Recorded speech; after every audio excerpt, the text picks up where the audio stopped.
lawit ang tila ng tumutulo ang laway.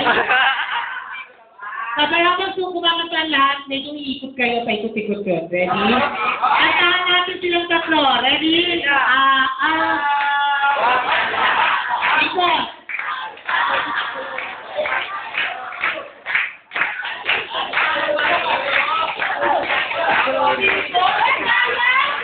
Okay, upuna si ate. Dalawang lalaki na lang.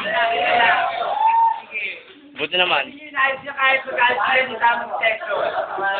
Abuti tayo ng alas 12 ng gabi. Tulog na kami.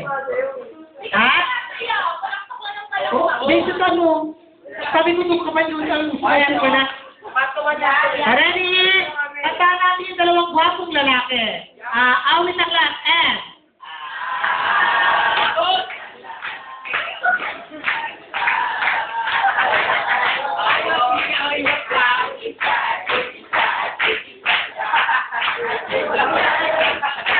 Para nakita ko na sila pawawawi, ninalikan ni Winnie.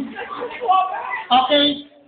So, tapos na tayo sa nagasi. Magre-recap naman po ang aming leader. Palakpakan po natin si Kuya Dan Paulo.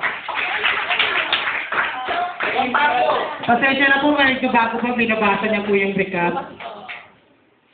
Yung mga ginawa natin ng kahapon, yung way ng referral system at living standard of adolescent, saka yung self-home rights, saka yung life skill.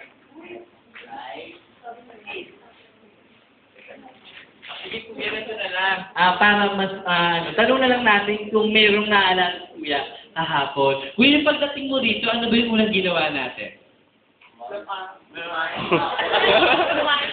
Hindi, dito sa session hall. Yung pagdating natin dito, ano yung unang ginawa natin na naaalala mo? Pakilala. Okay, yung pakilala, tawag natin doon ay getting to know